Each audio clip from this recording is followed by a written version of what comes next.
Fe salvadora. Por E. W. Pink. Capítulo 4. Su comunicación. Desde el punto de vista humano, las cosas hoy día están en mal estado en el mundo.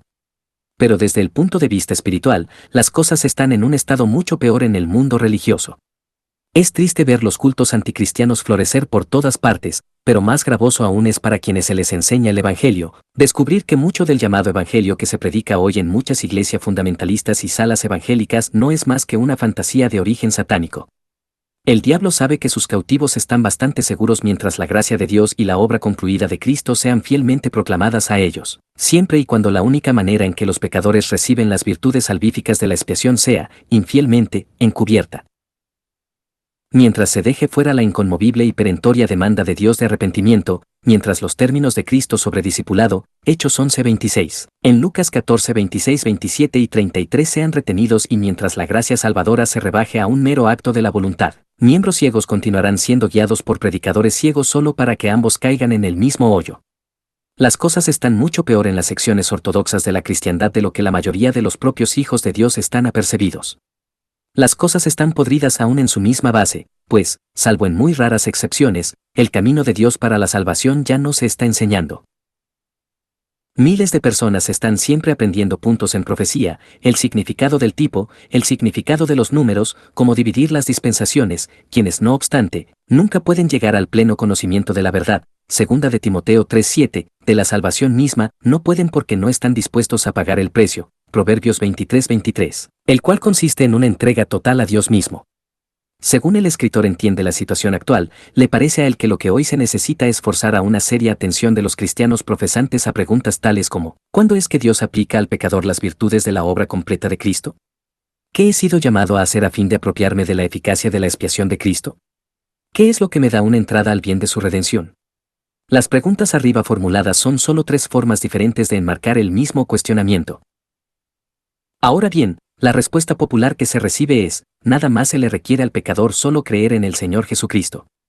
En los artículos precedentes de esta serie hemos intentado mostrar que semejante respuesta es engañosa, insuficiente, errada, y esto, porque ignora todas las otras escrituras que establecen que requiere Dios del pecador. Esta deja fuera las demandas de Dios de arrepentimiento, con todo eso que implica e incluye, y los claros y definidos términos de Cristo de discipulado en Lucas 14. El restringirnos a nosotros mismos a un solo término o tema de la escritura o grupo de pasajes que usan este término, resulta en una concepción errada del tema. Aquellos que limitan sus ideas de regeneración a la sola figura del nuevo nacimiento caen en un serio error en cuanto a esto. De modo que quienes limitan su pensamiento de cómo ser salvos a la sola palabra creer son fácilmente engañados. Un cuidado diligente necesita ser usado para recolectar todo lo que las escrituras enseñan acerca de cualquier tema si hemos de tener una perspectiva correctamente balanceada y exacta. Para ser más específicos, en Romanos 10:13 leemos, porque todo aquel que invocare el nombre del Señor será salvo.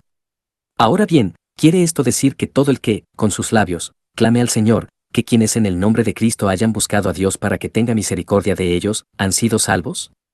Quienes responden afirmativamente han sido engañados por el mero sonido de las palabras, como está engañado el romano cuando contiende por la presencia del cuerpo de Cristo en el pan, porque él dijo, esto es mi cuerpo. ¿Y cómo demostramos que el papista está desviado? ¿Cómo, sino comparando la escritura con la escritura? Así también aquí. El escritor bien recuerda haber estado en un barco en una terrible tormenta. Todas las escotillas estaban aseguradas y por 3 días ningún pasajero podía subir a cubierta. Los reportes de los que atendían en el barco eran inquietantes. Los hombres fuertes palidecieron. Según la brisa aumentaba y el barco navegaba peor y peor, numerosos hombres y mujeres fueron oídos clamando el nombre del Señor. ¿Lo salvó el Señor? 1 o 2 días después el tiempo cambió y esas mismas personas estaban bebiendo, maldiciendo y jugando a las cartas. Quizás alguno pregunte, pero, ¿no significa Romanos 10:13 lo que dice? Claro que sí, pero ningún verso de la Escritura revela su significado a gente perezosa. Cristo mismo nos dice que hay muchos que lo llaman Señor, a quienes Él les dirá apartaos de mí, Mateo 7:22 y 23. Entonces, ¿qué es lo que hay que hacer con Romanos 10:13? Pues, diligentemente, compararlo con todos los demás pasajes que dan a conocer al pecador lo que debe hacer a fin de que Dios lo salve.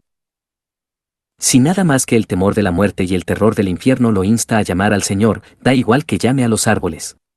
El Todopoderoso no está a la merced de cualquier rebelde que cuando está aterrorizado, ruega misericordia. El que encubre sus pecados no prosperará, mas el que los confiesa y los abandona hallará misericordia. Proverbios 28:13. El único llamado a su nombre que el Señor escucha es aquel que sale de un corazón quebrantado, penitente, aborrecedor del pecado y que tiene sed de justicia. El mismo principio se aplica a Hechos 16:31 y a todos los textos similares. Cree en el Señor Jesús y serás salvo, tú y tu casa. Para un lector casual, esto parece un asunto muy simple, sin embargo una ponderación más de cerca de esas palabras debe descubrir que implica mucho más de lo que a primera vista aparenta. Fíjese que los apóstoles no le dijeron al carcelero de Filipos que únicamente descansara en la obra completa de Cristo o que confiara en su sacrificio expiatorio, sino que era una persona la que se había puesto por delante de él. Nuevamente, no era un simple cree en el Salvador, sino el Señor Jesucristo. Juan 1:12 muestra claramente que creer es recibir y para ser salvo un pecador tiene que recibir a uno que no es solo Salvador sino Señor.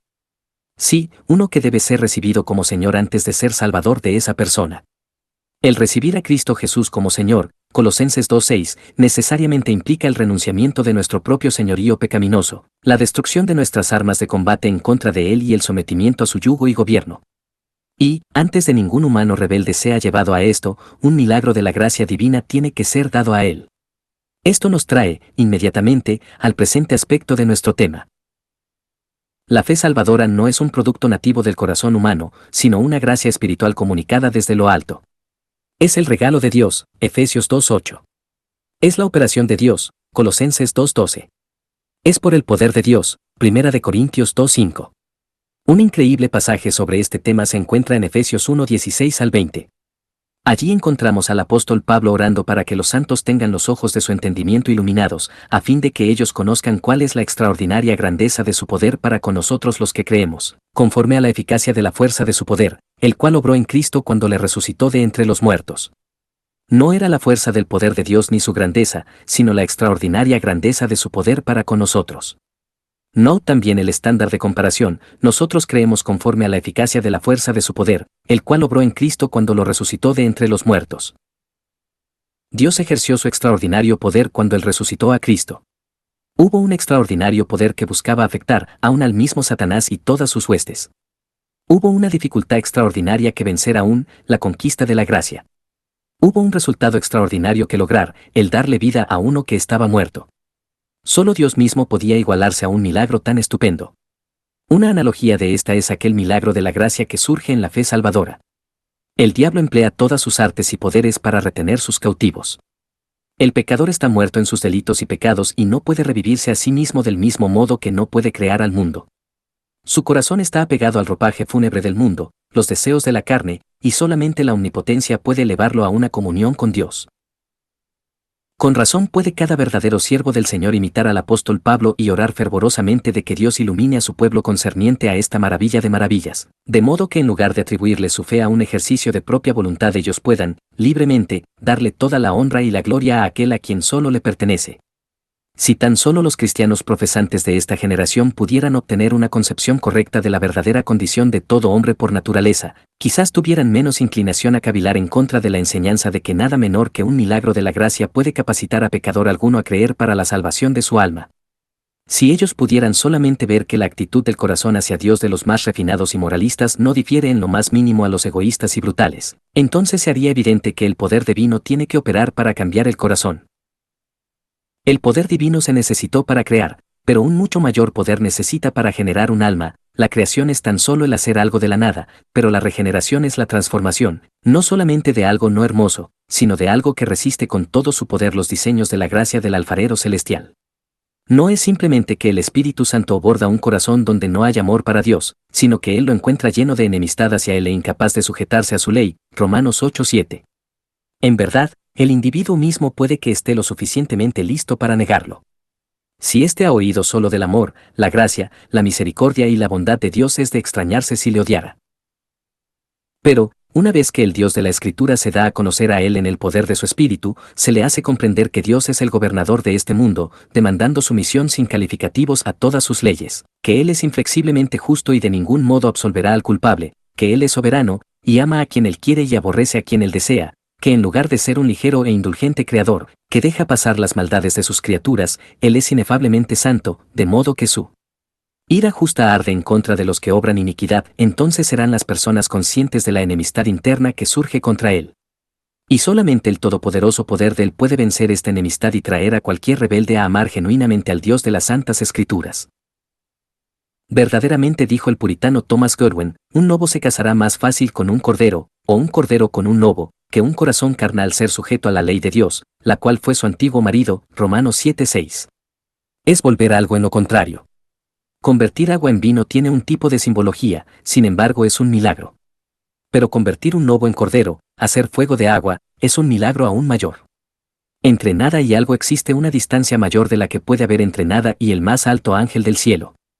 Es más fácil decir a un ciego, ve, y a un paralítico, camina, que a un hombre que yace bajo el poder del pecado, vive, sé santo, pues existe aquello a lo que voluntad no se ha de sujetar. En 2 de Corintios 10:4, el apóstol describe el carácter de la obra en la cual los verdaderos siervos de Cristo están comprometidos. Es un conflicto con las fuerzas de Satanás. Las armas de su milicia no son carnales. ¿Cómo se harían los soldados modernos al salir únicamente con espadas de madera y escudos de papel? ¿Cómo piensan los predicadores que pueden liberar los cautivos del diablo por los medios de la apelación humana, métodos carnales, anécdotas sentimentales, canciones atractivas y muchos otros medios más? No, sus armas son la palabra de Dios y toda oración, Efesios 6:17 y 18, y aún estas son poderosas solo por Dios, esto es por su directa y especial bendición de ellas a almas particulares.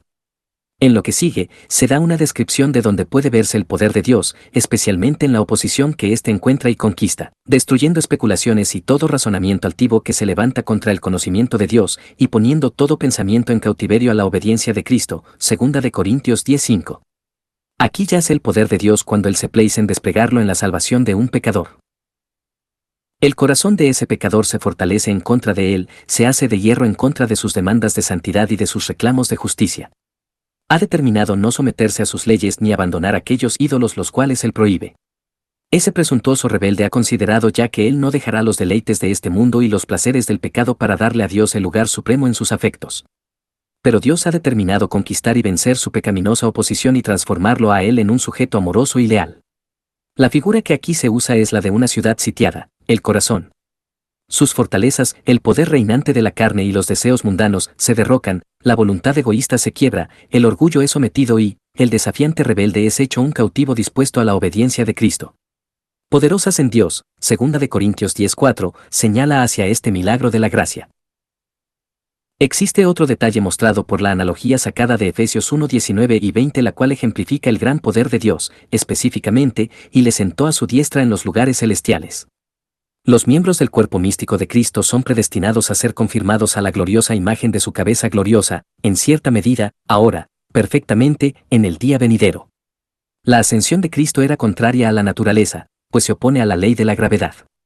Pero el poder de Dios venció esta oposición y trasladó a su resucitado Hijo en cuerpo hasta el cielo. De la misma manera, su gracia produce en su pueblo aquello que es contrario a la naturaleza, el vencer la oposición de la carne y poner sus corazones en las cosas de arriba. ¿Cómo nos maravillaríamos si viéramos a un hombre extender sus brazos y de repente dejar la tierra subiendo desde sus pies hasta el cielo?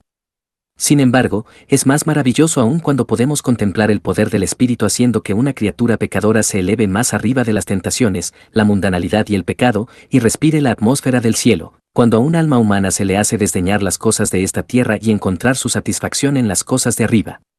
El orden en conexión con la cabeza en Efesios 1:19 y 20 es también el orden experimental en relación con los miembros de su cuerpo. Antes de sentar a su Hijo a su diestra en los lugares celestiales, Dios lo levantó de entre los muertos, de modo que el Espíritu Santo, antes de arreglar el corazón de un pecador para con Cristo, primero debe darle una nueva vida. Primero debe haber vida antes de que haya vista, fe o buenas obras realizadas. Uno que está físicamente muerto es incapaz de hacer nada, así, aquel que está espiritualmente muerto es incapaz de realizar ejercicio espiritual alguno. Primeramente, el otorgamiento de la vida a Lázaro ya muerto, luego la remoción del ropaje fúnebre que la ataba de manos y pies. Dios tiene que regenerar antes de que pueda haber una nueva criatura en Cristo Jesús. El lavamiento de un niño sigue a su nacimiento. Cuando se ha comunicado espiritual a un alma, el individuo es entonces capaz de ver los verdaderos colores. A la luz de Dios él ve la luz, Salmos 36:9. Él puede ahora percibir, por el Espíritu Santo, que rebelde había sido él durante toda su vida a su Creador y Benefactor, que en lugar de tomar en cuenta la gloria de Dios ha buscado, solamente, agradarse y complacerse a sí mismo.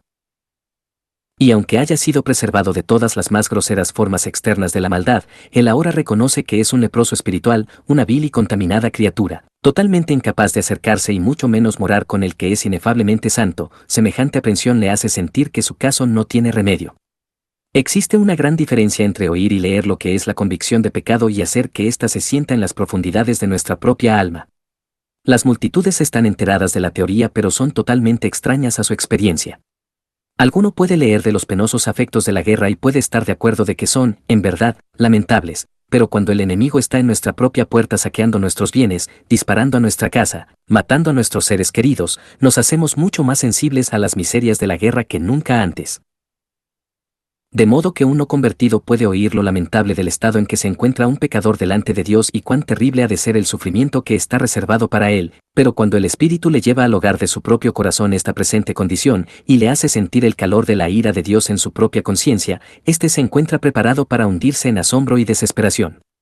Lector, ¿conoce algo de esta experiencia? Solo así está un alma verdaderamente preparada para apreciar a Cristo. Aquellos que están sanos no necesitan un médico. El que ha sido convencido para salvación es a quien se le ha hecho comprender que ninguno sino el Señor Jesús puede sanar a uno tan desesperadamente enfermo por el pecado, que solo Él puede impartir la salud espiritual, santidad, que lo capacitará para correr en el camino de los mandamientos de Dios, que nada sino su preciosa sangre puede expiar los pecados pasados y nada sino su toda suficiente gracia puede llenar las urgentes necesidades del presente y el futuro. El Padre atrae hacia el Hijo, Juan 6:44, impartiéndole a la mente una profunda comprensión de nuestra desesperada necesidad de Cristo, al darle al corazón un sentido real del inestimable valor que Él tiene, haciendo que la voluntad desee recibirle a Él en sus propios términos,